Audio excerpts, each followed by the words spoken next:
A marvelous evening, noon, and morning to one and all gathered from all over the world for this virtual forum. And this is the fantabulous fifth day of International Faculty Development Program, Research Methodologies, New Perspective. And a fabulous welcome to our today's special guest, Luis Miguel Cardozo, sir, and Professor Dr. Saharia Parvez, sir, on behalf of AVP institutions, Tripur, India, and Cape Comorin Trust, India, we welcome you, sir. And it's my pleasure to introduce today's first session guest, Luis Miguel Cardozo, sir. He holds PhD in modern languages and literatures in the specialty of. Sir Luis, sir, am I audible? Dear participants, am I audible to all? Yes, ma'am. Please Yes, continue. ma'am. You're audible. Yes, ma'am. Yes. Luis Miguel Cardozo holds a PhD in modern language and literatures in the specialty of comparative literature from the Faculty of Letters of the University of Coimbra, Portugal. He was the Dean of the School of Education and Social Sciences of Polytechnic Institute of Portugal, between 2010 and 2018, and Deputy Director of the Master in Media Society, and he was also a President of Arabi's Association of Reflection and Intervention in the Educational Policy of Higher Education Schools in Portugal from 2015 to 2018. He is also an adjunct professor at the Department of Language and Communication Sciences at the School of Education and Social Sciences of the Polytechnic Institute of Portugal. He is also a professor of higher education since 1995, and he is also a researcher at the Center of Comparative Studies at the University of Lisbon. He was the coordinator of the Communication Bureau of the Polytechnic Institute of Portugal from 2013 to 2017. His main areas are teaching and research or sciences of language and communication, pedagogical innovation, literacies, education, higher education, social responsibility, and literature and articles and book chapters. And he also made presentations tremendously in Portugal and several countries, including Brazil, Spain, Luxembourg, France, Switzerland, United Kingdom, Italy, Greece, Hungary, Bulgaria, Poland, Canada, Thailand, Turkey, Colombia, Ukraine, Philippines, Indonesia, United Arab Emirates, Australia, Pakistan, Saudi Arabia, Mozambique, China, and India. In 2016, he published the book Literature and Cinema, The Look of Jesus, Virgilio Ferreira, and The Space of Unspeakable by the edition 70, Portugal. And also he is the member of several international organizations and associations, as well as the member of the editorial board of international journals in the areas of language and communication sciences, comparative literature, literature and cinema, literacies and education. Sir, Luis, sir, we are really very much proud of you to have you in this session. And once again, welcome you all for this session. Sir, now the session is yours. Greetings from Portugal. It's a great pleasure to be here among esteemed colleagues, esteemed friends. I hope this may be an interesting path regarding research methodologies, and I hope this event may be interesting for all the participants in order to get best practices regarding teaching and learning, researching, and of course, introducing new methodologies regarding all aspects in our educational systems. So, my dear friends, my dear colleagues, allow me to share a presentation.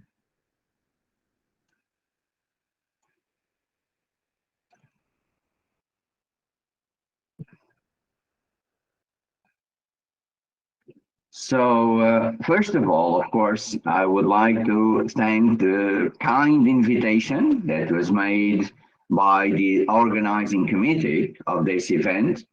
And of course, as I said before, it's a great pleasure to be here among esteemed colleagues, esteemed friends, and I hope this session may enlighten us a bit regarding digital research methodologies. So, my dear friends, my dear colleagues, I'm sure we all agree that we are living challenging times regarding education, regarding technology, regarding our digital era that is connecting us all, but is also bringing us to new horizons regarding this digital age. And of course, our world is changing so fast, and we have new conquests, we have new horizons. And for example, many of today's graduate courses did not exist more or less 10 years ago. So we're talking about courses like e-business and new media and nanotechnology, supply chain management, geomatics, recycling technology, for example. So these courses that are now quite common, we had to think about the needs of the labor market more or less a decade ago in order to give the labor market what the corporations, the organizations, the communities wanted from us, from the universities, from our students, so that they can be great professionals and they may be able to solve the problems that we have nowadays in our society worldwide, in each and every country, in different regions. So this is a very challenging demand from the labor market. So how can we understand the needs of the labor market when the whole world is changing? So this is a major issue for us in higher education. So how can we address this issue? So first of all, we have to understand that the 21st century learner is a different learner. So we are leaving behind a set of frameworks that connects us to the 20th century. And now in this 21st century, our learner has a set of characteristics that is quite different.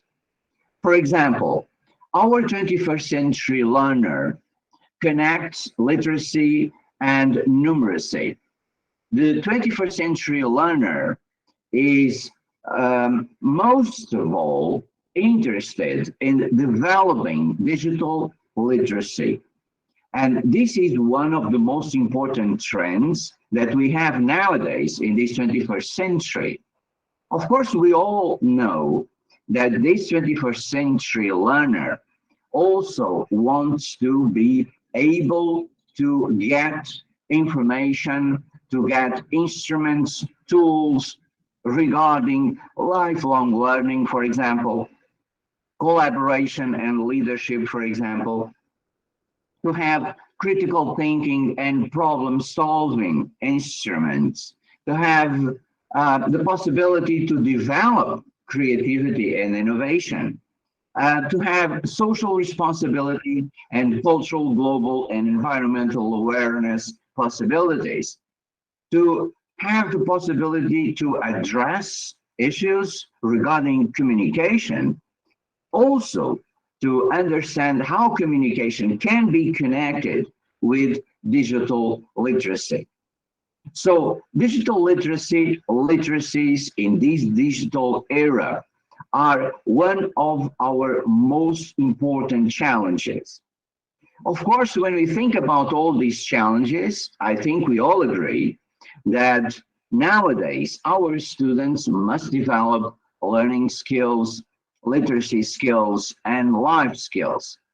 So when we think about learning skills, we are talking about, for example, critical thinking, creative thinking, collaborating, communicating. So all this is part of the learning skills that we are developing in our schools, in higher education, for example.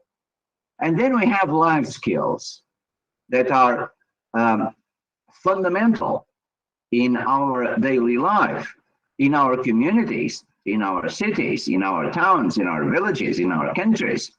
So we need flexibility, we need initiative, we need social skills as a whole, we need productivity, we need leadership. And then we truly need literacy skills. Now, this is the core of the major change regarding higher education curricula, for example. This is where we address the need for information literacy, media literacy, and technology literacy. So when we connect all this, now we are on track regarding the digital era. So what have we learned regarding the past years, namely from the COVID-19 experience?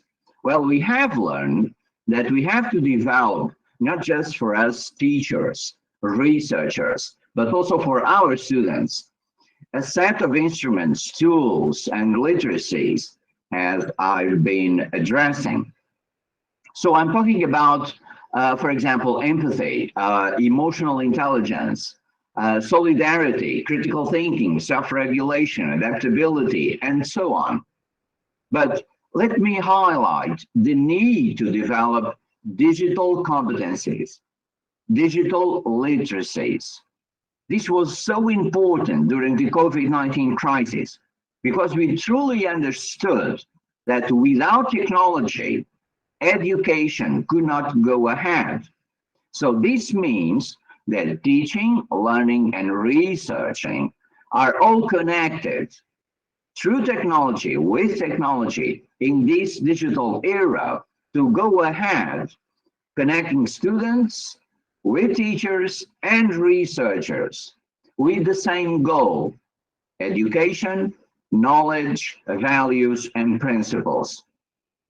And why is all this connected, my dear friends?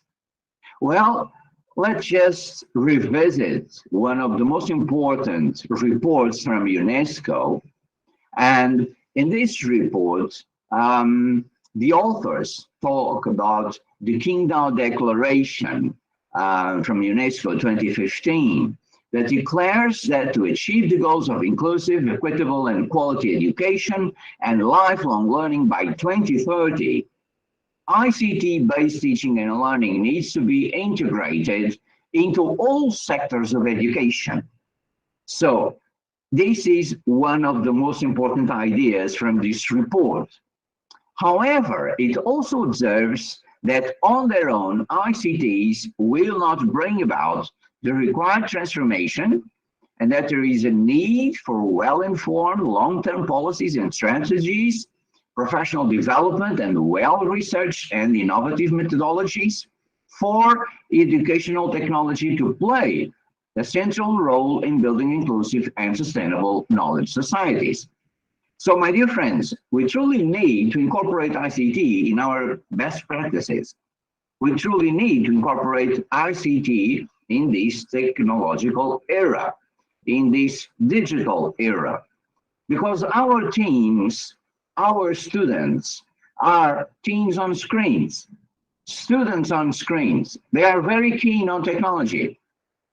They are able to be connected with their friends, with their family at the same time. At the same time, they can be using a computer, using a laptop, using a smartphone, listen to music, playing a video game, and they can do this at the same time. This is outstanding, but it is quite a challenge because we have to connect with these new students. And how are we going to connect? Well, we are going to connect with digital strategies, with digital methodologies. And when we think about all this, of course, I think we all agree as well that education needs to aim to do more then prepare young people for the world of work. So it needs to equip students with the skills they need to become active, responsible, and engaged citizens. So students will need to apply their knowledge in unknown and evolving circumstances. So this is why we need a broad range of skills, including cognitive and metacognitive skills. And when we think about these skills, we also think about using new information and communication technology devices. So again, information literacy, digital literacy, media literacy, literacies that are so important nowadays in higher education. And what is one of the most important consequences of this new framework? Well, this consequence is, of course, a new mindset regarding teachers and the role of teachers in 21st century. So teachers in this 21st century are adapters, are communicators, are learners, are visionaries, are leaders, are models, are collaborators, are risk takers. And my friends, we have to be risk takers because our students are quite demanding, and our students want the best from us. Our students want from us the information they need to go ahead with their development, their social development, professional development, and human development as well. So this is why we need to invest in teacher training opportunities, namely teacher training opportunities regarding digital research methodologies, how to connect teaching, learning, and research as well. And how can we do this? Well, first of all, we have a lot of references that we can work with. For example, let me just highlight the need to understand some of the most important topics that we are dealing with today. So we're talking about, for example, higher education in the digital age. So how is higher education addressing all these challenges from this 21st century? So how is higher education addressing the needs of these students that belong to the digital era? And the digital era is, of course, affecting the way we are teaching and the way we are learning. And this digital era needs from us to understand that we have to change. So curriculum must change, must be flexible, must be highly flexible, must be able to incorporate new methodologies, must be able to cope with these challenges, and must be able to incorporate best practices regarding research and regarding digital research. So this is why rethinking pedagogy for a digital age is so important. And if we need evidence, let us just highlight a report on the OECD entitled Developing Minds in the Digital Age. And according to this report, our students are digital students. They have a digital footprint. They have digital needs.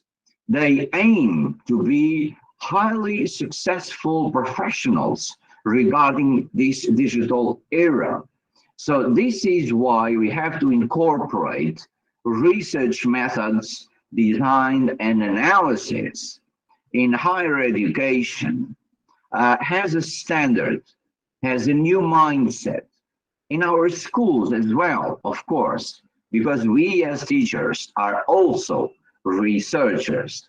When we are teaching, we are sharing knowledge that we researched before. So everything is truly connected. We cannot go ahead implementing changes regarding curriculum, regarding teacher approaches regarding this digital era without understanding the need to rethink research and to rethink the paths of digital era methodologies. This is why we are living in the so-called the digital transformation cycle. So on one hand, we have a lot of digital trends. On the other hand, we have different areas of business, for example. So when I think today about artificial intelligence, machine learning, blockchain, cloud computing, the Internet of Things, and so on, of course, we have to understand that all this can be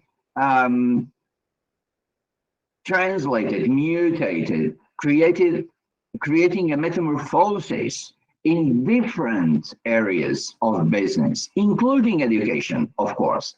And education is incorporating all these practices, all these new possibilities regarding technology in order to change the perspectives of higher education, in order to change our ability to connect with our students, in order to change our possibility to give our students what they need to be successful in their daily lives, in their professions, in their communities. So this is why we need digital literacy skills. So digital literacy skills, my friends, are the ability and know-how of digital skills in conjunction with critical thinking across the various digital platforms and devices. So having digital literacy skills means possessing a combination of digital skills, competence, knowledge, practical ability, research, digital learning, understanding, evaluation, interpretation, creation, and communication. And the area between digital skills and digital literacies is where digital literacy skills lie. So, my friends, we need to understand that digital literacy skills are so important, not just for us, but also for our students. So, some examples of digital literacy skills. So we're talking about different digital literacy skills. And one question, do we have to know all these literacy skills? Do we have to master all these literacy skills? Well, it's quite difficult to master all of those literacy skills, of course, but we have at least to understand what they are, what they mean, why they are important, why they are relevant for us. So this creates a need for teacher training again. So we need teacher training about app development, data analysis and analytics interpretation, deck presentation creation, digital communication, digital content creation, digital copywriting, information evaluation, photo-visual literacy, search engine optimization, social media content management, and software creation, for example. These are some examples of digital literacy skills that we have to enhance in order to be able to cope with these challenges. So this, of course, takes us to another level of learning and teaching. That is the digital learning phase, the digital learning footprint. And when we think about digital learning, of course, we all think about the major changes in our classrooms. And for example, during the COVID-19, our classes became digital.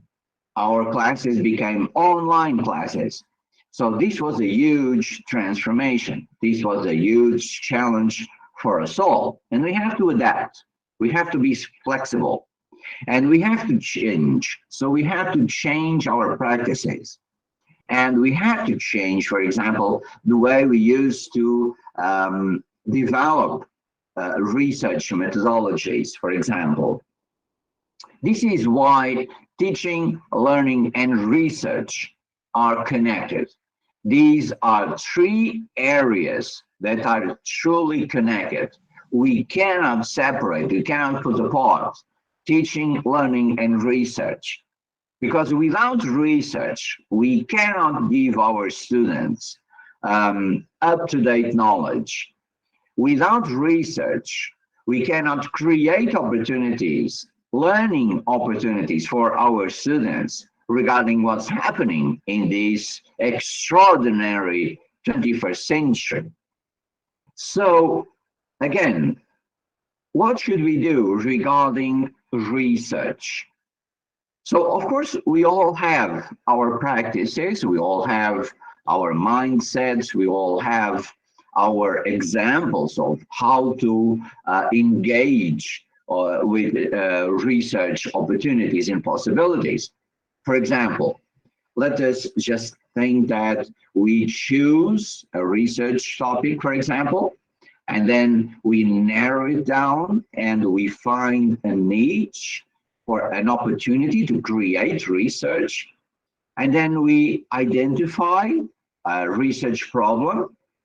And of course, then we develop clear research questions. We create a research design to answer them. And then we write our research proposal.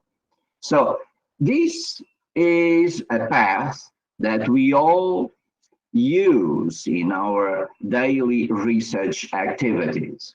So we have to adapt this path to a digital path.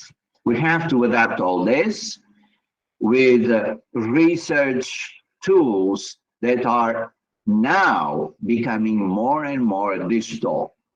So, of course, when you think about why do we have to research, what is the reason for research? Well, we have different types of research, of course. We can talk about report research, qualitative research, quantitative research, analytical, persuasive, experimental, survey, problem solution research.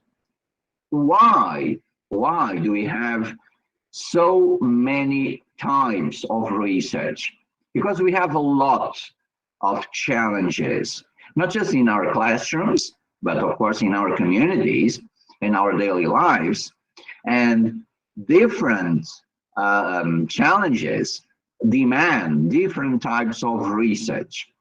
So we have to connect these types of research with the possibilities that technology is giving us now to change the way we address research as well.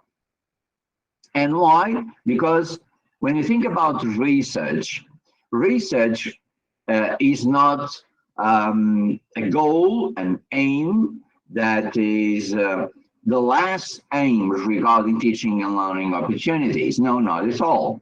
Research must be understood as a path, as an opportunity to connect with education, of course, and to establish digital research as a great opportunity to develop, to create development, not just for us, but most important, for our communities, for our countries.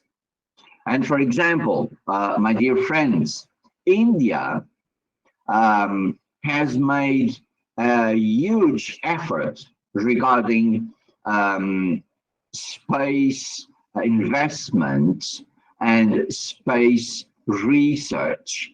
And imagine, my friends, how proud we are of these efforts from your great country. And these great efforts that gave mankind so many happy moments, like the recent arrival on the dark side of the moon from one of your spaceships. So it was an outstanding effort regarding Indian technology. So this means then when we connect research with education and knowledge, we create development. So this is why we have to understand that we have a lot of types of research that we can adapt, we can assimilate, and we can choose. So when we think about the application, the objectives, and the inquiry mode, then we think about what is, for example, the type of research that I have to choose to achieve my goal, to achieve my objectives. So this is where we have pure research, for example, or applied research when we think about application. When we think about objectives, we have descriptive research, we have exploratory research, we have correlational research, explanatory research, predictive, and action research. And regarding the inquiry mode, we have a quantitative research and a qualitative research, or a mixed opportunity, a mixed research regarding qualitative and quantitative methodologies. So, my friends, when we select the type of research, we have to understand application, objectives, and inquiry mode. And again, all these frameworks are now connected with this digital era. So this is why we think about digital research. But what is digital research, my friends? So digital research can be defined as the use of digital technologies that change the way research is carried out and make it possible to face new challenges in the area. So this is why we need digital research skills. So we have 4 domains regarding these research skills. We have critical thinking, we have problem solving, we have analysis, and we have dissemination.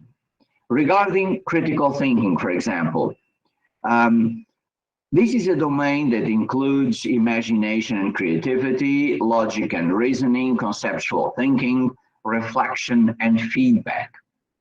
And of course, we have problem solving that includes imagination, creativity, logic and reasoning, data collection, conceptual thinking, reflection and feedback, scientific experimentation as well.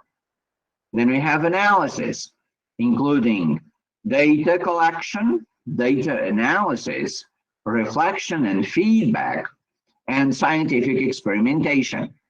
And then we have dissemination, of course. Again, with imagination, creativity, logic and reasoning, conceptual thinking, reflection, and feedback. And when we address this digital research mindset, we access the so-called digital research life cycle. And this includes, of course, assessing information with digital research, reusing this information, creating new possibilities, namely regarding dissemination, analyzing information, preserving information, and publishing. And this is why publishing is so important, because dissemination of results creates opportunities for us to share knowledge, to share our research. And this is, of course, a benefit for us all. It's a benefit for mankind. So again, how can we define this great effort? How can we define digital research? So we can highlight some main research trends. For example, nowadays, we all understand that we have a growing emphasis on large-scale, mass-critical research, focus on real-world challenges. And this is why higher education is now more and more connected with real-world challenges. Universities and polytechnics must address the challenges that are created by the communities that involve them, that are around them, and ask questions. So it's up to us, teachers, to try to understand what our community needs, what our country needs, what can we do to help our country, what can we do to help our community. So these are often addressed, of course, by multidisciplinary, multi-institutional, and often international study groups, which address the need to work collaboratively. So this is why events like this one, for example, my friends, are so important, because with these events, we connect teachers and researchers from different continents, from different countries. We come together, we discuss, we analyze, we can think about how to address an issue, a challenge, and create an opportunity to solve a problem, for example. So we also have a strong emphasis on research impact, so which will have a greater need to collect evidence and stronger partnerships and broad social impact promotions, of course. And again, when we think about these trends, of course, these trends are connected with some ideas, concepts, instruments, and tools that we all know. So we're talking about networks, we're talking about social media, we are talking about mobile computing and mobile work, we're talking about analytics and big data. We are talking about the Internet of Things, the IT consumerization, cloud computing, and of course, we cannot forget safety. So let us now think about examples. Let us think about English classes, for example. How can I address these challenges, these digital era challenges about research and digital literacy when I'm teaching English, for example? So first of all, of course, students learn by practicing.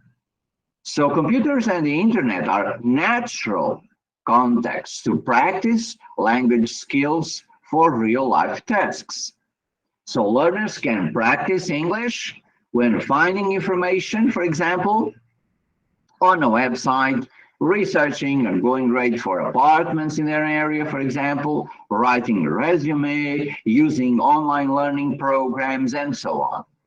So it's important to use instructional activities that provide both an opportunity to practice digital skills and strengthen the problem-solving process, and first of all, connecting these challenges with real-world situations. And of course, computers and the internet offer endless opportunities for language learners to practice, whether through online programs or completing real digital tasks, for example.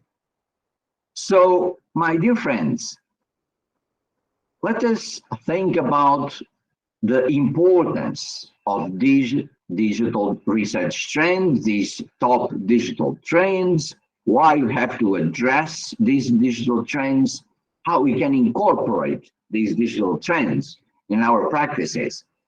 So, of course, we all use, for example, social media, but have you ever thought about using social media in your classroom? And this is a big change. This is a great opportunity to engage with our students in a different way. So the emergence of social networks, for example, allows the research community to collaborate, so we can exchange ideas, we can exchange practices from different countries, even within our country, and create new relationships and share ideas and, of course, overcome distances. So social networks can be very interesting as a tool And this is why social networks are one of the most important digital trends that we have nowadays. Namely, when connected with mobile computing, mobile work, analytics, and big data, for example. This is why we talk about the so-called Internet of Things. So, and the Internet of Things is a network of physical objects or things embedded in electronic components. So let us try to imagine that we can incorporate the best from these two worlds, the physical world and the digital world as well.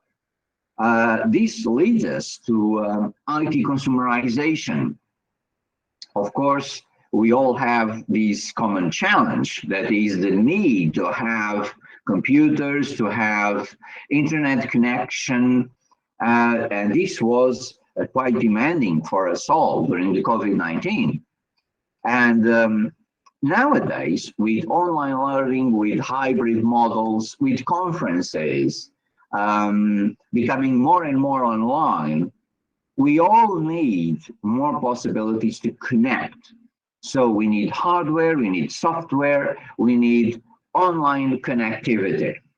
So this is why all this leads us to understand the need to address great masses of information. This is why we need cloud computing, for example, to deliver digital services on a global basis. And of course, without forgetting that safety must be one of our most important concerns. Without forgetting that we have to connect, we have to establish these connections, but we have to think about how to stay safe online. So let us just share some tips regarding some tools for researchers. And my dear friends, I would like to highlight just some of these tools that I'm sure you all know. So for example, we have reference managers that help us a lot.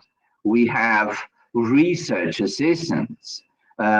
We have impact tracking opportunities that allow us to track, for example, online social media and analyze information given by these impact tracking. Of course, we all know search engines that we are using nowadays, and now we are using another opportunities like AI, opportunities like ChatGPT, for example, like Bard to help us research, to collect data. And of course, then we have journal finders that help us a lot to select what is the most appropriate journal to publish. We have, for example, collaborative research opportunities like PaperHive, image creation, we all know Canva. We have sharing opportunities like Figshare. We have keyword optimizers like Google Keyword Planner, for example. And of course, we all have digital identifiers. ORCID is one of the most interesting and one of the most respectable digital identifiers that we all use. So, my dear friends, I would like to end this presentation by saying that these challenges are now becoming more and more important because nowadays everything is connected. We are living in an extraordinary century. We are connecting, teaching, learning, and research opportunities. We are more and more in need to stay up to date regarding these new trends. We need to establish a connection with our communities, a connection with our corporation, enterprises, organizations that they can help us understand their needs. So we have to connect with the labor market. Higher education must understand the value of this connection with the labor market. We have to create a curriculum that is flexible, that is highly flexible, that can incorporate not just knowledge, but also literacies, skills, personal, social. These are all important. So, my friends, this 21st century is a challenging century for us all. We have to focus regarding these EdTech solutions. We need to focus. We have to think about the opportunities that technology is giving us. And we have to understand that we have to think about the future of our students. And when we do this, we can go ahead and we can deliver not just great professionals, but also great human beings with values and with principles. And when we connect knowledge with values and principles, then we are achieving higher education goals. Then we are achieving university and polytechnics goals. Then we are creating great citizens. And this is why education and technology must stay together, must work together. And this is why we, in this digital era, must be also connected with these emerging trends. Thank you, dear colleagues, esteemed friends. It was a great pleasure to be here with you today, discussing these paths regarding education, technology, and research. And again, thank you so much for inviting me. Thank you to the organizing committee, and I hope we can meet soon to establish new opportunities for sharing best practices regarding EdTech. Thank you so much. Thank you, sir. Thank you so much for your enlightening session on the digital era, new research, new methodologies. Thank you so much, sir. The session was really wonderful, and we gathered many information how every researcher, every academician should enhance the research skills through their teaching that you have very clearly explained, sir. In this changing world, how a researcher should overcome the difficulties, and they should face the problems in digital era, and how one should incorporate ICT skills and to be in connected and responsible by acquiring digital literary skills. And also what kind of new methodologies and we should acquire to transform oneself in the developing, teaching, and research methodologies. Thank you so much, sir. Yes, sir, as you said, we should be proud to be Indians, all because of booming technology and development. We assure you that we'll follow the new methodologies in research and also will flourish with the skills of creativity and critical thinking and problem solving skills through digital research life cycle based on the needs and also in collateral with every country. Thank you so much, sir. Thank you so much for spending your valuable time with us, sir. Thank you. Thank you so much. It was a great pleasure to be here. Thank you. Thank you so much. Sir, participants, any questions? Sir, good evening. Thank you for an interesting session. Sir, my humble question is that the digitalized and technologized education, what will happen to the teachers? I think it will gradually dehumanize the field of education. The teachers will be replaced by the technological or digitalized ways of learning, and we, the teachers, may not have any role regarding the future of education, I think, future of learning. What is your opinion, sir? Thank you, sir. Thank you, sir, for your question. It's a very important question indeed. I truly believe that we have to establish an equilibrium between technology, education, and humanity. So, first of all, I truly believe that teacher is vital in our classrooms Teachers are vital, whether we discuss and analyze opportunities regarding online situations, hybrid situations, or physical situations in education. So I think that teachers will not be replaced. When we think about, for example, artificial intelligence is a great tool, is a great instrument, and I'm sure it will help us a lot. For example, my friends, when we think about computers, when we think about social media, when we think about, for example, film industry, when we think about the different sets of opportunities, technological opportunities that we can incorporate in our classes. So these are not threats, just like digital opportunities. And we have to think that this digital era is creating a new mindset, and we must be receptive to this new mindset. I think that we have to incorporate these practices in our classes, but we also have to think that we cannot lose our identity. We cannot lose our heart. We cannot lose our souls. We cannot lose our minds. This is why an equilibrium between technology and our characteristics as human beings must be the solution. So our educational systems have to incorporate all these opportunities because we have to move forward. We cannot ignore that our society is changing. We cannot ignore that our world is changing. And we have more and more technology, and we have more and more technological issues, problems, and dilemmas. But we cannot ignore them. So we have to try to understand them and try to incorporate them in our best practices.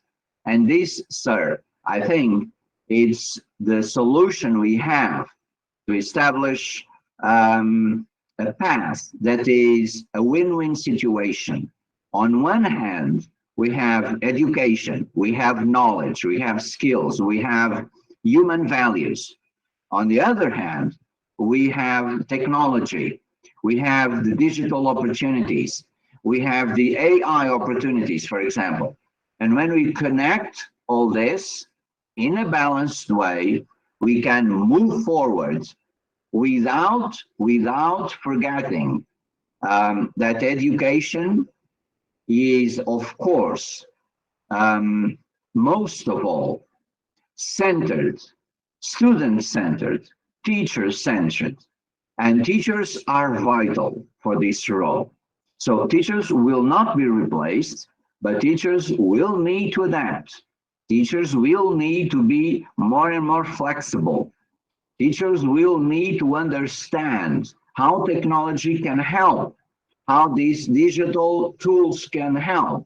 And when we think about this in an optimistic way, with balance, with equilibrium, then we can move on, we can move forward, and we will be creating the classroom of the future. And in this classroom, teachers are vital. Students need teachers who are up to date. So thank you, sir, for this very important question. Thank you, sir, for your explanation. Thank you, sir. Thank you very much. Okay, participants, any other questions? Any questions from participants side?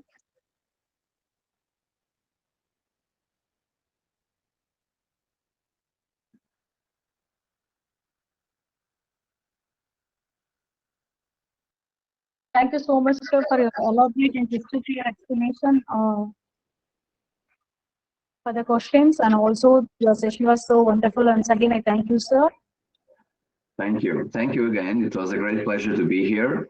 And I'm sure all the participants will get very good takeaways for their practices, for their daily lives, for their professional paths. And I hope these conferences may continue with this extraordinary effort to share the need to understand the trends in this 21st century.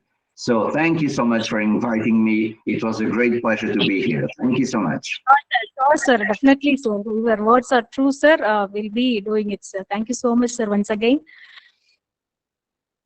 And yeah, participants, we have attended the session with resource person, Professor Dr. Mohammad Saharia Parvez.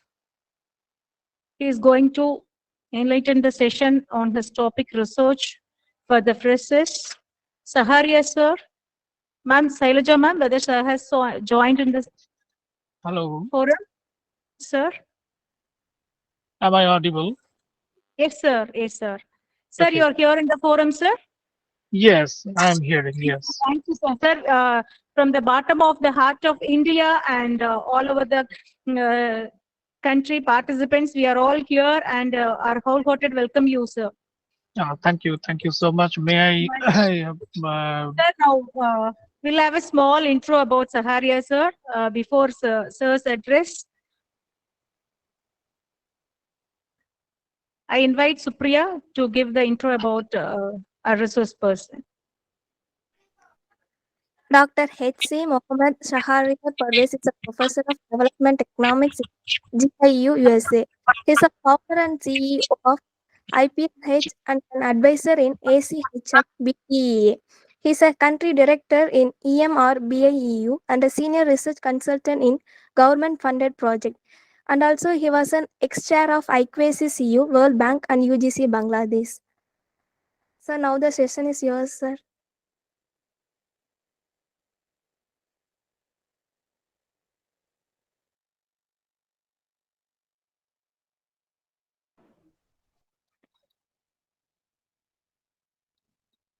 Sir.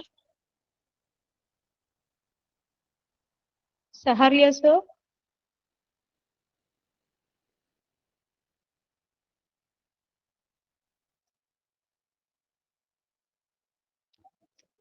Shailaja, ma'am, sir is in the forum. He is connected with us.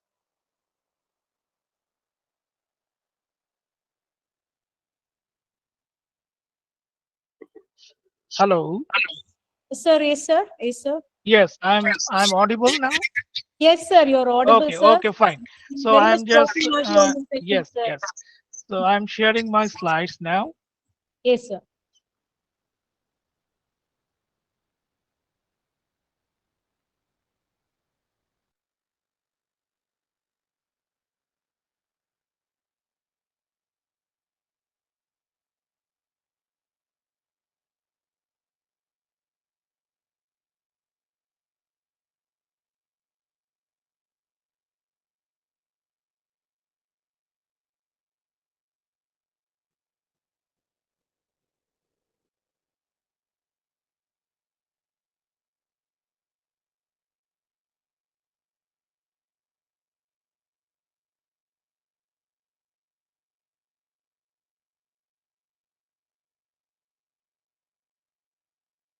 Is it okay?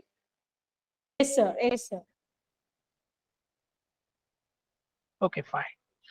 So thank you so much for inviting me in this type of wonderful session.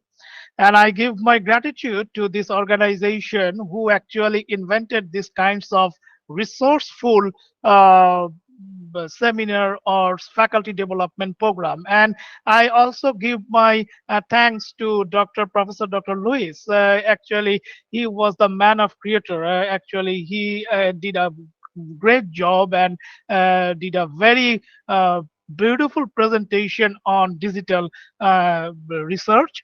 So now today we are here actually we are here to describing about the session that is called this is my short introduction. So we are here actually, this is called the research method, a new perspective of multidisciplinary, and it's a faculty development program. And basically, our focus point is the research for the freshers. So actually, those who are here, you are actually the researcher. It is and it's a time and on my presentation actually developed for those who are actually the MSc student, the PhD student, and also the faculties who are actually just started their career in this type of noble profession that is called the teaching. So what's our viewpoint? Our viewpoint is here, the research. So, okay, is my slide is moved? Anyone, please? It's okay? Yes, sir. Yes, sir. Now your slide is not visible, sir, but it was moving. It was moving. Yes, sir. Yes, Okay. sir. Okay, fine.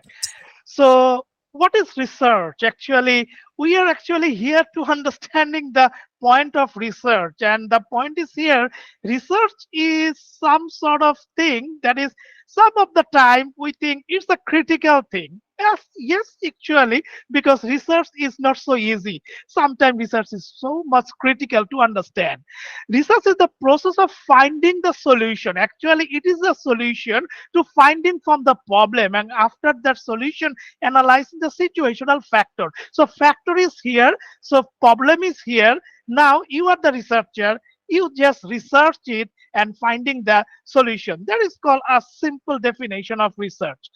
Now we come to the point, what is business research? Because some of the sort of that, I'm from the business background. So in a business background, the business research actually, it is related with the systematic and objective process that gathering the recording and analyzing the data for aid in making business decision. If you are from the scientific area, you are from the area of humanity, then it is depends on what you actually find out from your area. That is the main thing. But the main point is here, it is a systematic thing and it is an analyzing thing that you just finding this thing from a diagram from a, and why you finding this thing, because you make some decision for solution, you make some decision from solution for the solution. Now you come that research and the business. So in research, you provide the needs of information that guides the manager to make informed decision, successfully deal with the problem. So you are the manager, you are the researcher, so you must deal with the problem and find out some decision from that problem. So that is called the research. Now we come to the point that in typically in a business research, if you are a student of business, yeah, or you may a student of different area, that's not a matter. Matter is here that in a situation of uncertainty, you use in a situation of uncertainty, and when you make the decision, fact two or more courses of action and seeks to select the best possible alternative under the circumstance. So this is the main thing, that you understand the circumstance from a situation of uncertainty. So as a researcher, you must think about that and come to the point that who are the users of the research. Actually, there are different person who actually the typical users of your research, like businesses, like corporation, like public sector, like consulting firm, research institution, NGOs, non-profit organization, independent research consultant. So if you are belongs to these types of organization as a researcher, you must do a research for them. Like I'm a academician, my research is from for my university, for finding out some problem, and who actually funding for my research. My research actually funded from my university or different kinds of organization. If you are a business person, if you are a manager, if you are a corporate, then your research actually related with the corporation. If you are from a consulting firm, then you are research for the consulting firm. So this is the area that who are actually want this type of research around the world. Now come to the point, in a types of business research, you can find out that there are some applied research or the basic research. So in a applied research, what is the main thing? The main thing is here, it is to solve a current problem faced by the manager in work setting demanding timely situation. For example, should corporate X adopt a paperless office environment? If it is basic research or the fundamental or pure research, then it generates a body of knowledge by trying to comprehend how certain problems that occur in organized can be solved. So that is the main thing, that it is applied research and applied research, or it is a basic research. So if you want to become a student of research, or if you are a MS student or PhD student or current faculty member, as a freshers, you must understand that what type of research actually you want to conduct. It is the basic research or it is the applied research. That is the main thing. So now come to the point, in a common research method and techniques, in a common research method and techniques from the all the areas around the world, that is the survey, the interview method, the observation method, the quantitative analysis, the qualitative analysis. Some of the PhD students actually doing their PhD on quantitative analysis from the secondary source of data, or some of them in a qualitative analysis from the pilot studies. So it is depends on you that what type of area you select for your PhD program or for your MS program. Now come to the point that there is a different kinds of fields are here in fields of research. Like in general business condition, you have these types of research field in a corporate sector. Like you have some global environmental research, inflation and pricing research, acquisition research. These are the point that these are the areas you are trying to be a researcher, become a researcher on this type of area. Like if you are from management and organizational behavioral research, then it is a TQM research. Then these are the research, the leadership style. You can see the organization climate. And if you are from the finance student, you understand the stock market or bond market or capital return or the portfolio analysis or the credit risks, the cost analysis. These are the areas you select for your research, because when you started a research, then you must select the area that yes, I select this area and this is the problem in this area, and I want to find out this problem from this area. Like who are from the finance student, if you want to try research on a stock market, you can easily try that how the bond effect or what's the perception of a investor towards in a bond market. Like in our country, we have the secondary stock market. So in the secondary stock market, there are lots of investors are there. So if you want to find out the perception, it is one kind of fact, the perception. And what's the problem you find out? You find out the perception of the investor. So that is the problem. There, yes, I find out the perception of the investor. From where? I find out this from the secondary source, from the secondary market, from the primary market, from the secondary market, those who are actually the student of finance.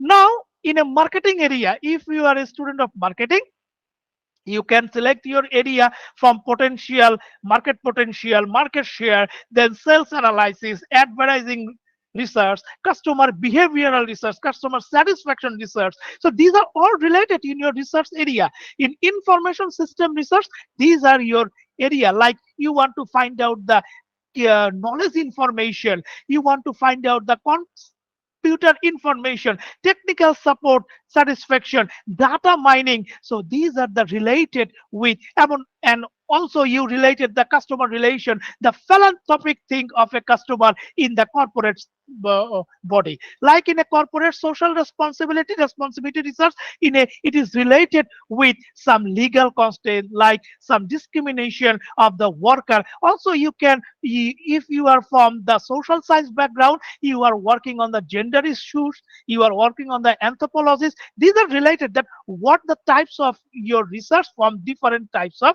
area. areas.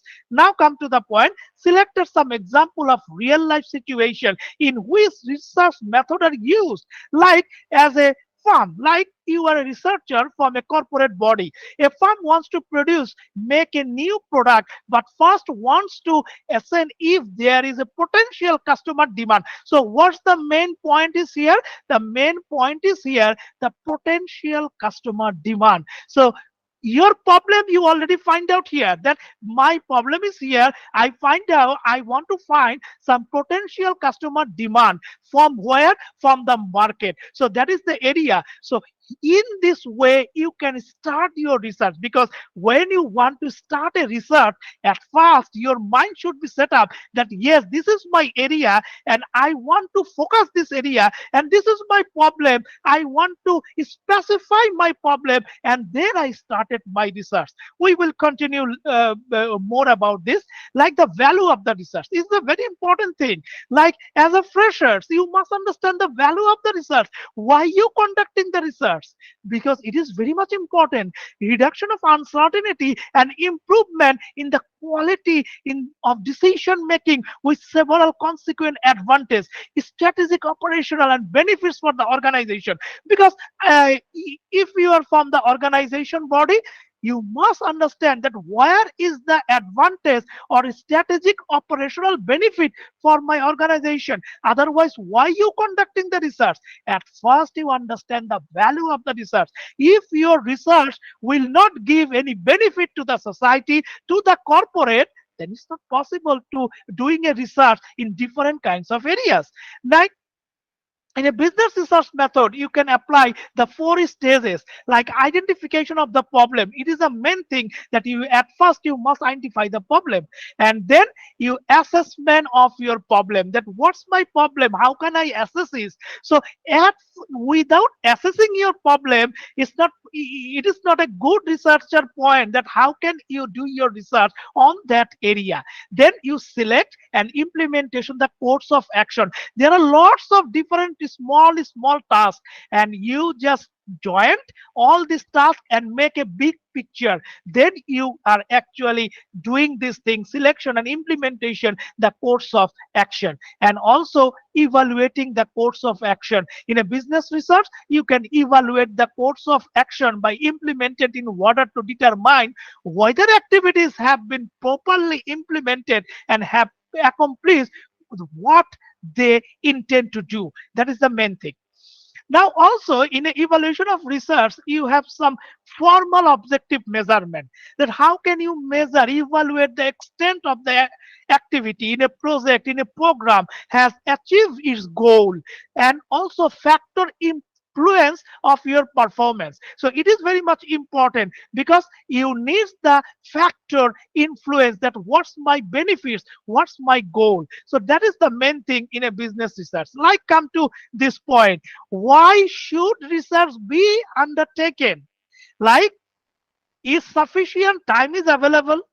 As a researcher, as a fresher, as a researcher, as a MS student, as a PhD student, you must understand this thing, that is sufficient time is available. So you must prepare the grandeur that yes, my time is available for that. So if it is yes, then is information inadequate? Like if you have no information, then how can you conduct a good research? So you must understand that yes, this is the area from where I collect my information. Then if it is yes, that high importance of decision, then if it is yes, then research benefit. What actually I want to say that yes, research benefit is very much important. Otherwise, if all these things are no, then do not undertake the business research. So now come to the point that if the research benefit is greater than the cost, then undertake the research. That's the main thing. Now come to this point, that the value and the cost. So what's your research value? The research value actually it is related with the better business performance, the high profit, the better reputation. And what's your cost? The research cost, each and every research must undertake in some cost. And who bear the cost? The corporate, the donor, the fund organizer.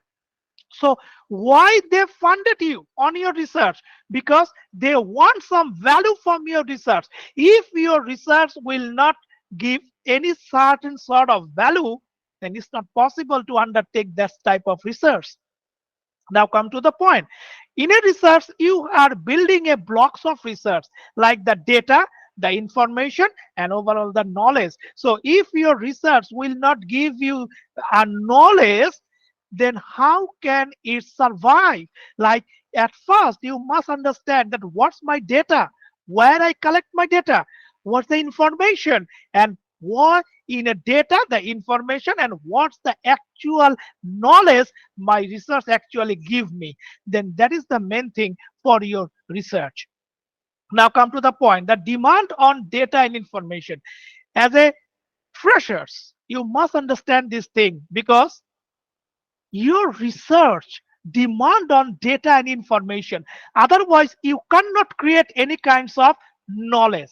So from where you collect this, your demand, the data and information must be relevant to the problem or the situation.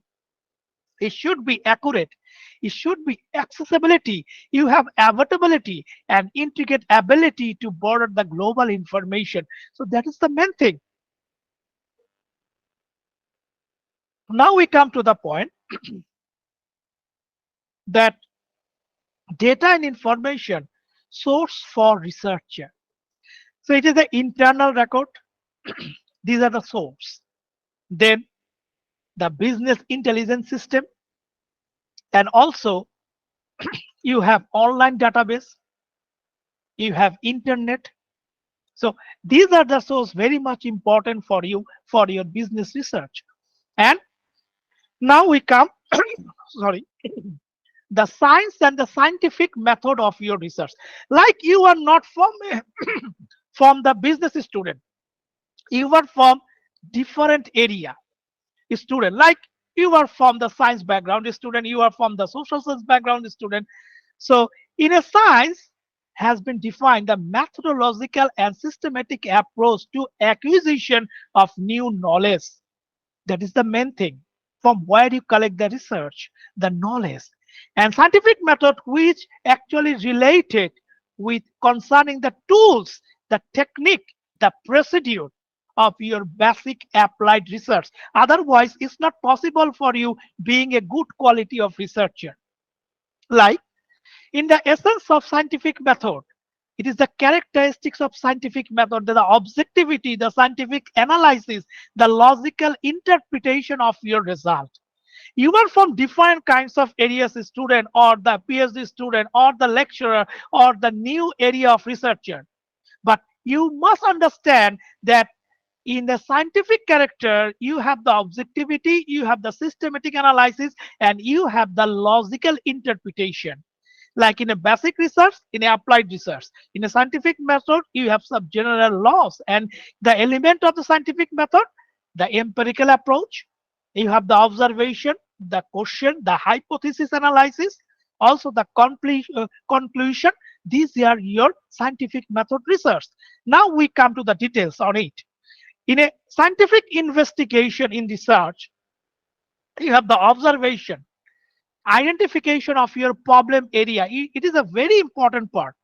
Theoretical framework. So what type of theoretical framework actually you want to produce in your research? Your hypothesis. How many hypotheses actually you want to conclude? You want to draw, you want to conclude. What's your null hypothesis? In which part you must specific this thing that yes, this is my part, and in this way I select my hypothesis. Then your research design. On the basis of your hypothesis, you must conduct your research design. Then data collection. Then data analysis, interpretation, and implementation. These are the things in an investigation in scientific research. Now come to the point. In a 7-step process in research, you have the observation, problem identification, theoretical framework, hypothesis, research design, logical analysis, and deduction, like error deduction. So that is another point in a 7-step process in your research for the freshers who actually want to conduct their research in different types of areas. Like in problem formulation, so you must understand that where do research topic come from? What's the research topic and why you select this research topic? Then the idea for the research project, from if you are a project worker, then what's your research project and what's the idea actually generated in your research project? And one of the most common source of research idea is the experience of practical problem in the field. So if you want to conduct a pilot study, then you must have some practical problem experience in the field. And also very much important part, that is called literature review. Without literature review, you can find out the research gap, and without finding out the research gap, it's not possible for you as a very freshers researcher to understand that what's the direction of my research. Now come to the level of measurement. It is related with your research that you have the variable, you have the attribute, you have the value, you have the relationship. And on that relationship, you have the level of measurement. How? It is the nominal, the ordinal, the interval, and the ratio. So these are the things your research should be related to the level of measurement. Otherwise, it's not possible for you to understand that what type of research actually you want to conduct. Then research cycle. You must clarify your research cycle by questioning, by planning, by gathering, sorting, then evaluating, reporting. You must clarify this thing before you start your research as a freshers. Otherwise, you don't understand that what's my path and in which path actually I will run, I will walk, because it's a vast area. Research is not a simple thing. Research some sort of a critical thing. But yes, if you understand the technique, then yes, it's a very easy for you to walk on that path. And you come to the point that the information needs. Almost every organization has engaged in research at some level to stay competitiveness. And companies gather data both from within and outside of the organization, like in the environment. Your research environment should be either internal or external. That should be should in your mind that where I select where I collect my data from where. And then in a method use, you analyze, gather, and synthesize information from the internal and external environment and becoming increasingly sophisticated to use the scope of computer technology. Like we are in a computer technology is here, so we can easily search it from our computer. In a research process, you have the observation, data gathering, problem definition, theoretical framework, hypothesis, research design, data collection, redaction, report writing, report presentation, and managerial decision. As a researcher, you must have follow this process, this step under your research. Like in this research cycle, you can easily find out that there are identify a research problem. It is very much important. Then reviewing the literature. Without reviewing the literature, it's not possible as a fresher to understand the what type of area actually select and what are the work actually different kinds of researcher work all around the world. Yes, in a literature review, you must select some index journal. It is very much important. Like you must select some index journal like Scopus Index or Elsevier from Springer. You must select some index journal, otherwise it's not possible to select from here and there. There are so many journal are here, but you must select the accurate researcher journal, otherwise it's not possible to collect the good research analysis, the good research literature review. Like I'm working with Elsevier and Emerald. So yes, you can select different types of journal from Elsevier and also the Emerald. Some of them are paid, some of them are free of cost. So for your literature review, you must add the Mendeley for using that software to collect the literature review from Elsevier. So this is the point, and specify the purpose of the research and collecting the data, and at last you reporting and evaluating your research. Now come to the point. In the outline, there are research design. Like in a research design, you have the function, essential elements, the key characteristics. In a research design, you have the qualitative research, and also you have the quantitative research. In a qualitative the research, you have some type of case studies, the different types of research types. In a quantitative research, you have the action research, survey research, correlation research. These are the research design, that what type of research actually you will conduct. And these, in this model, you can fit your research, that yes, my research is from qualitative side, my research is from quantitative side. So that is depends on you, because you are the researcher. And in a research design, there are some general concepts. What are those? And what is research design? Like overall plan and program of a research. Research design can be defined as a framework of research, methods, and technique, because research is a scientific method. Actually, each and every research, like in a business research or social science research, each and every research related with the scientific method and technique. And as a researcher, you must analyze this thing with the scientific method and technique. And how can you conduct your research? You must understand that thing from using the applied research and also the basic research. And here the key point, that what is study about in an overall research design? Why is the study being made? Where will be the study carried out? Then what type of data required? Where can the data be found? What period of time be necessary? What will be the sample design? What's the technique? How can analyze the data? And how can interpret your result? So these are very important part for the freshers, because research design provides you a blueprint to the researcher. Because if you are a researcher, then your blueprint is your research design. For example, what the research is about, and what kind of idea you collected from solving your research question, and how can, where you collect your data.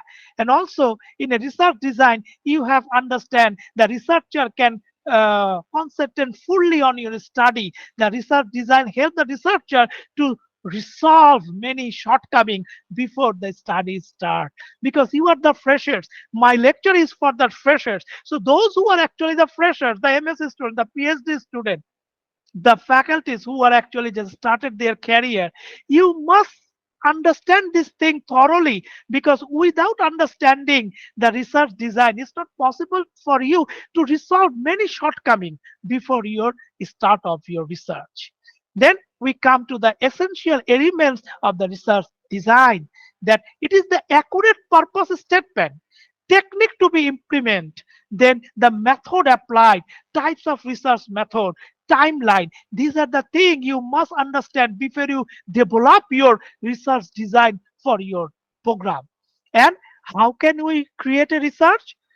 Creating a research design means making decision about the overall aim and approach, the types of research design you will use, how will select participants and subject, data collection method, the procedure, the data analysis strategies. So this is the thing, the characters of your research design. So you have the reliability, the validity, you have this thing under your research design. And in a research design, you have some steps. What are the steps? Consideration. Step 2, types of research design. Step 3, identify. Step 4, choose the data collection method. Step 5, data collection procedure plan. And also step 6, decide on data analysis technique. So these are the things. Like in step 1, consider your aims and approach. So before you starting your research, you must questioning you that what's my investigation in the formal observation or practical problem or previous research. So what is the variety, what is the variety of source you collect your data from these kinds of things? These are the question. It's important to evaluate how interesting a research question is before designing a study or collecting data. And it is also important to evaluate to how feasible your research question to be answered. So come to the next point, that in a exercise part, so there are the research information, the informal observation, practical problem, topic discussed. So these are the exercise you can exercise before you start your research design. Like step 2, choose the type of your research. So there are different types of research design. So exploratory research, descriptive research, explanatory research. So what type of research actually you want to start? If your research is usually conducting when a researcher had just begun an information investigation and wish to understand the topic generally, this is the explanatory research. Then descriptive research aim to describe or define the topic at your hand. And explanatory research, you have to explain something, why the practical phenomena is worked. So in a research design, in a descriptive research, as a name implements, this is the in-depth sort of research design, and that answer what. Actually, the point is here, what. And explanatory research, what and how. So that is what. Now in a explanatory research, it is what and how. And a explanatory research, so you understand that what, why, and how. Cause and effect relationship. This is the cause and effect relationship. Each and every research, you have some relationship that is called cause and effect. Now come to the point that evaluating the research design, you classify the broad categories of several subtypes like quantitative research design, qualitative research design, or you can mix up with qualitative and quantitative. Like in our study, if you are in a qualitative research, then you must gather data from the pilot study, and then you implement that data by the Likert scale or different type of scaling method. Then you prepare that in a quantitative analysis. It is a mix of the research design. So you select that what type of research actually you identify, and identify the population and sampling method in your research. So from the whole population, you collected the sample. It is a very much important factor for you, that how many people actually, what's your sample size for your research area. So in this population versus sample, you can easily understand that population is like the advertisement for IT job in the India, suppose. And for sample, the top 50 search result for advertisement for IT job in the India, suppose in May 1st, 2020. So this is the way that how can you select your population from your sample. In a sampling method, yes, probability sampling is the most statistically valid option, but often difficult to archive unless you dealing with the very sample or accessible population. The key benefit of probability sampling method is that the guarantee that the sampling chosen representative for the population. So as a freshers researcher, you must understand that whether you go for probability sampling or you go for non-probability sampling. But there are some point that in a probability sampling, you are finding some sort of representation. In a non-probability sampling, you can find out that is the limitation. If you have the limitation to collecting the sampling, then you can go for the non-probability sampling in your research area. Like in a probability sampling method, there are sampling method are the sampling, random sampling, stratified sampling, clustered sampling. So in a non-probability sampling, even the voluntary, the convenience sampling. Some of the cases, most of the assignment, we just go for convenience sampling method. But no, I think you should go for the probability sampling method, because in a probability sampling method, your result should be some sort of accuracy. Accuracy is the main thing. So validity, accuracy. So in a probability sampling method, you can find out the accurate result from the non-probability sampling. But yes, if there are some limitation in a probability sampling, then you can go for the convenience method for your sampling technique. Now come to the point in a data collection method. Data are collected from different types of variable and information. Like, I think it's a very little word, but there are some survey method, focus group discussion, observation, and KII system. So in a field of research, you have some media and communication. These are the field. Suppose in media and communication, example, you collected the data from the article, from the social media posts, from the cultural norms, from the psychology, you can using technological thing. From education, you test assignment to collect data, knowledge, and skill. So in a different types of field, you can collect your data in a different way. That is depends on you. How can you collect your data? For the collection, data collection plan, you have some question at your mind, that identify the question that you want to answer. Determine the kinds of data that is available. Determine how much data is needed. Determine how to measure the data, and decide who is going to collect the data.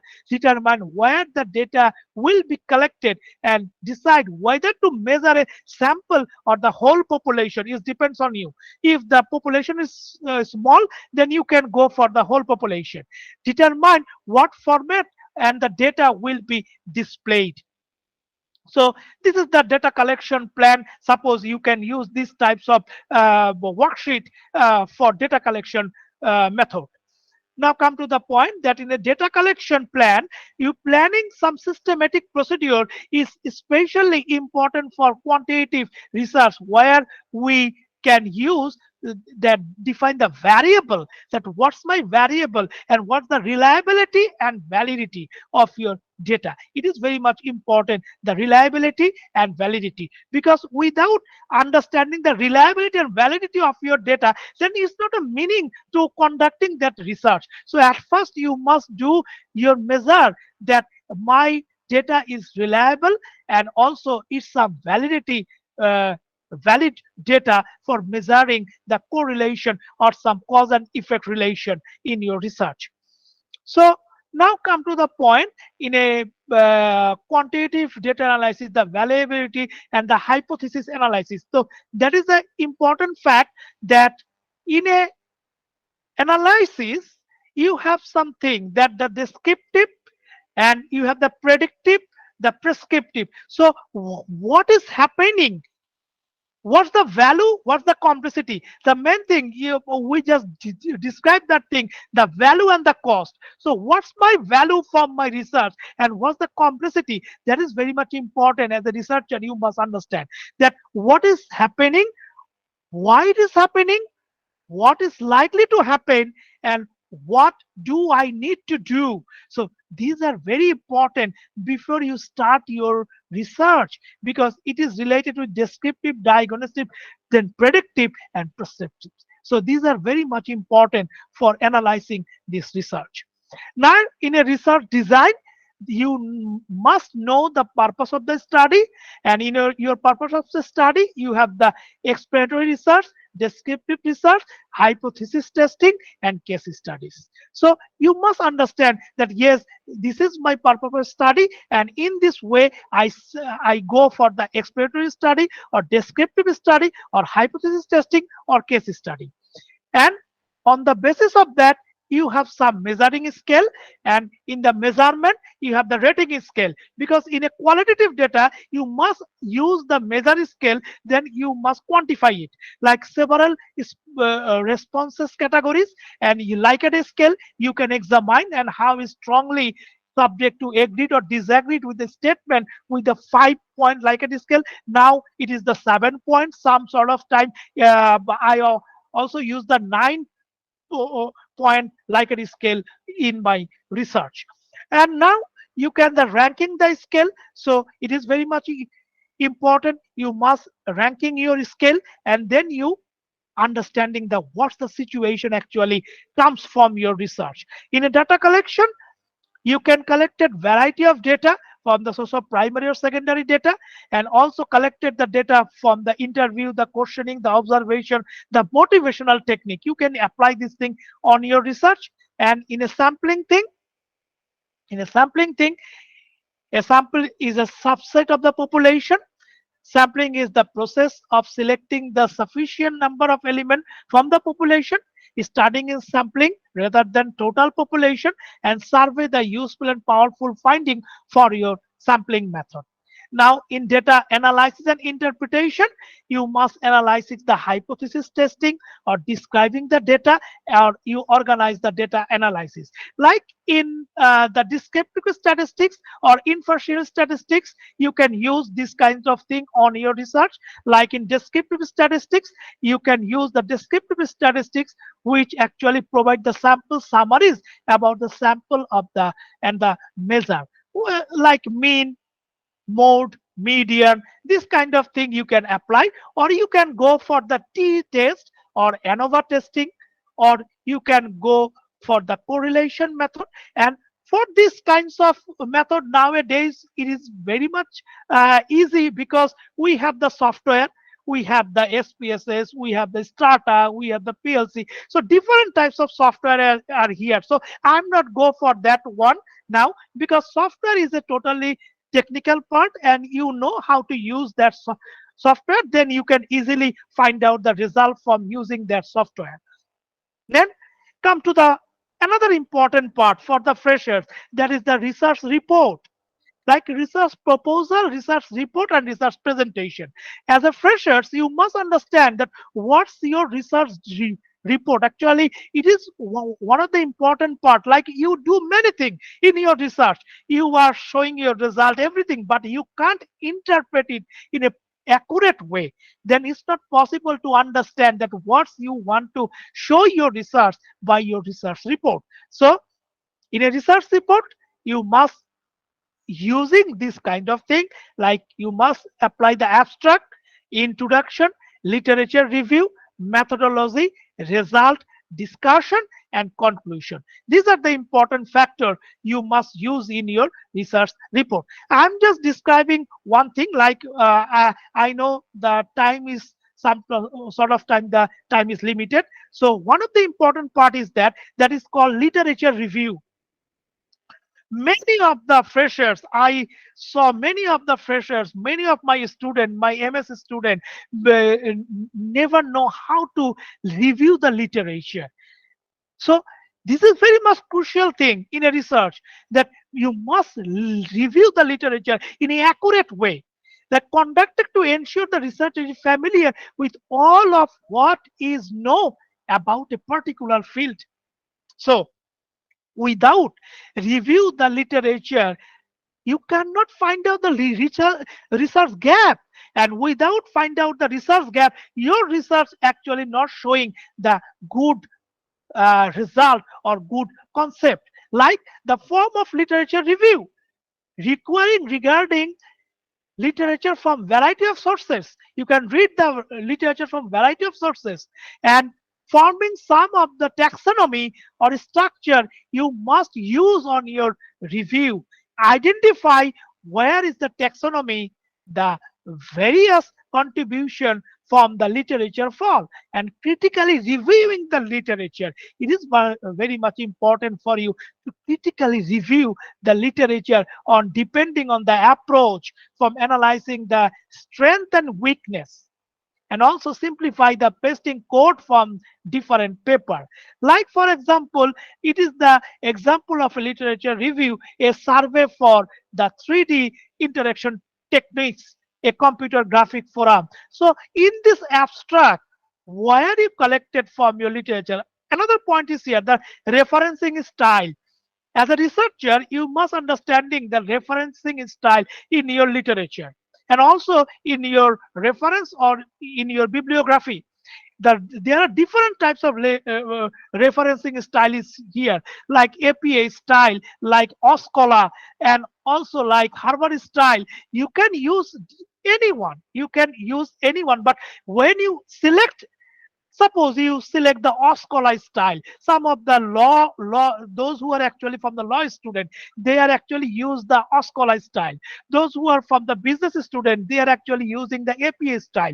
So if you select APA style or Oscola style or Harvard style, must follow the rules of that style. So in a literature review, you must follow the rules of the style, that how can you review this paper and what's your referencing style. Like in this review, that is the main thing, the rational thing. So you must read out the rational thing from the abstract. Otherwise, it's not possible to understand that what you are trying to find out. So rational thing is very much important. Then scope of the review, you must select, like this paper examine some of the interaction technique which have been developed. So this is the scope of the review. So if you don't know how to manage the scope of the review, then how can you find out the literature in your literature review? So that is another important thing. Another point is here, indication the taxonomy, that which taxonomy actually you use for objective manipulation, negative and application control in 3D virtual arrangement. So that is the taxonomy, that yes, you find out this objective. So objective. So if you want to find out the objective from that literature, so that is your taxonomy, that yes, where I find out the objective, the manipulation, and in this way I can apply it in my literature review.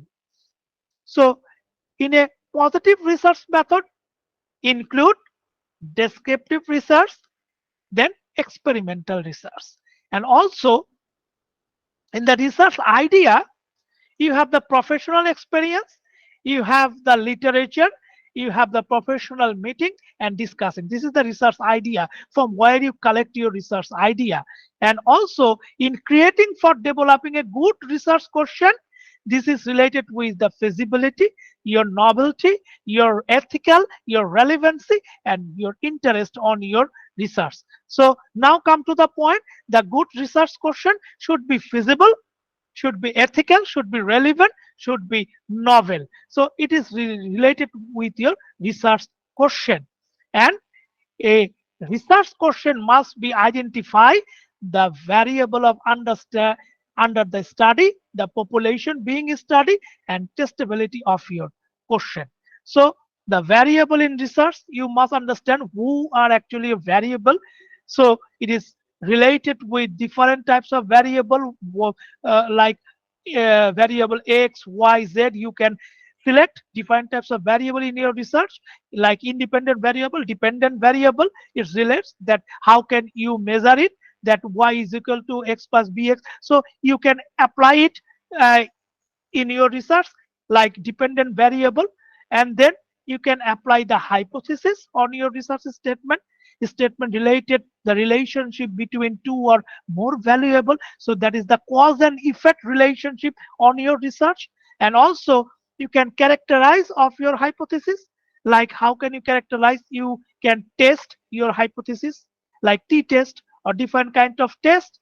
And also you have some discretional hypothesis, non-discretional hypothesis on your research on the relationship from your dependent and independent variable. And also you have some research question design. So questioning design, the relevant question is very much important, because on the depends on your research question, it is related with the layout, form of question, and content of the question. In a research question, you can find out this type of thing like qualitative or quantitative, legal requirement, sample size, then voluntary respondent, who are your voluntary respondent, then time cycle, then main component of your questionnaire. So the forms of your questionnaire, you can find out the open-ended question and close-ended question. You can find out the midpoint or non-midpoint question. You can find out the different types of ranking, already shows that Likert scale. So these are your research question. And in a research question, you have the qualitative question, you have the quantitative question. Like in a qualitative question, how do a student use program development tools? This is a qualitative question. And also you have some quantitative question is here. So in a qualitative Question: what's the characteristics of a quality research?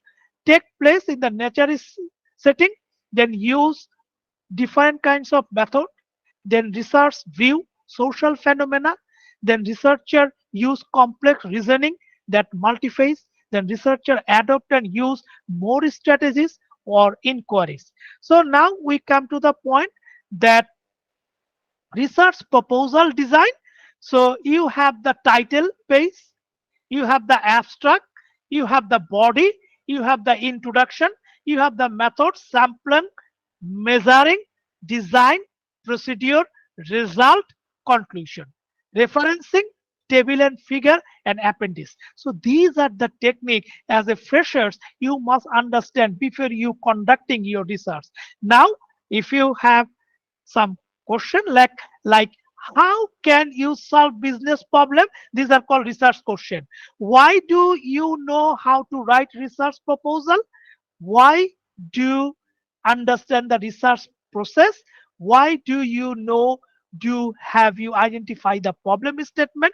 Do you know why sampling and statistics are important for the research? Why do you have identified the limitation of your study, like your gap? And why the research report and presentation are important? And why do you know how to apply the step of your research process? So these are the freshers question in your mind before you start your research from in your area. Like if you want to do some exercise, like if you want to set up a coffee shop near the university of school, what is your research topic? This is one question. This is one exercise.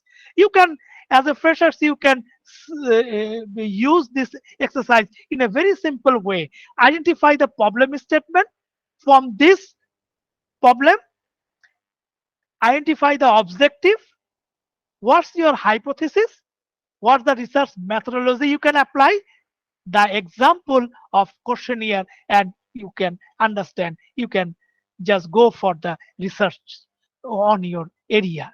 So if you want it, so you can't say you cannot do it. You must say I can do it. Then you must conduct your research in a right way. So thank you so much being your attention with this vast presentation. And if you want to contact with me, this is my contact number in Facebook and LinkedIn. You just capture it from your mobile phone.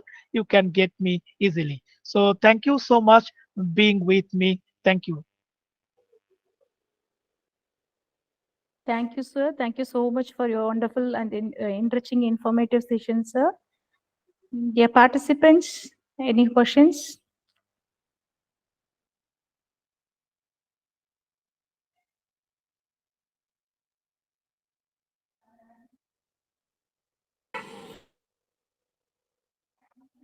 Any questions from participant side?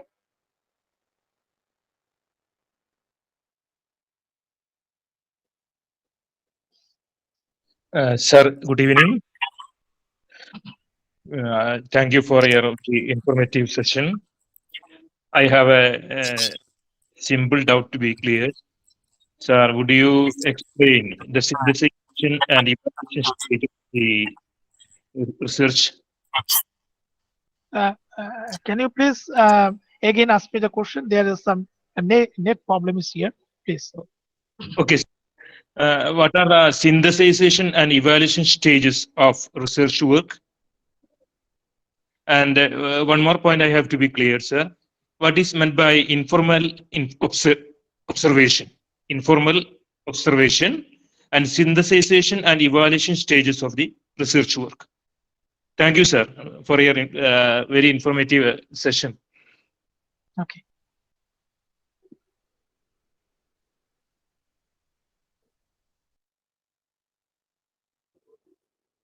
So,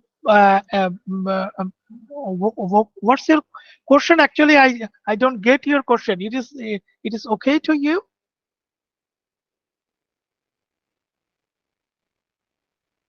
Okay, sir. What is meant by synthesization and evaluation stage of research work. Okay, But okay. Yes, yes, yes, yes. I get it. Yes, and what will be informal observation. yes. So basically, in a research, there are different kinds of observation are here. So if you just want to go for synthesis, then you must go undertake the research that research already undertaken by different kinds of organization. Like in a business research, if you go for synthesis research, so you must gather the data and then you go for the analysis part, that in this way I can go to collect the data and I synthesize this. Otherwise, it's not possible for you to understand that what you want to find out the result.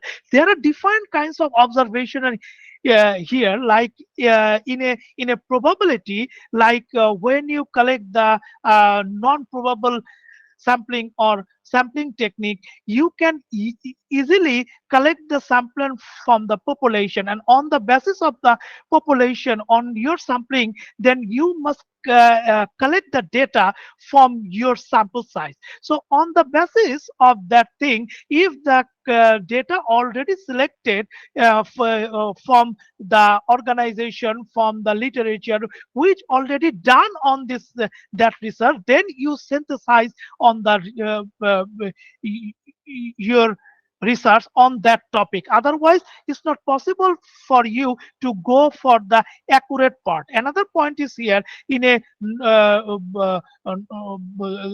that is called non-probable sampling. In a convenience method, it's not possible for you, where you don't know actually the sampling size, you just collected the random sampling, then here it is not possible for you to accurately synthesize the data on this way. So this is depends on the statistical way, that if your probability sampling is here and you know that yes, I go for this method of sampling, then you synthesize your data easily. Otherwise, it is very much difficult for you to synthesize your data according to the statistical way. And another point is here, that in a research, when you applied it in different kinds of program, like in Strata or in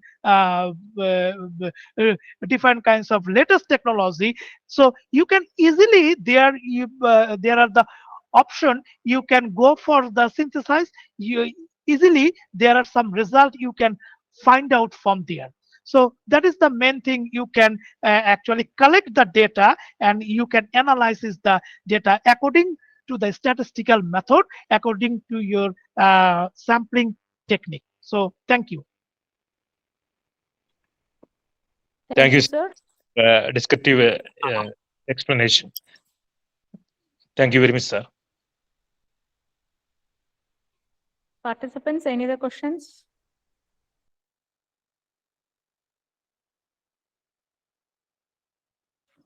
Yes, it's time to move on to the end of the session. Hello. Thank you so much, sir. Thank you so much. Hello.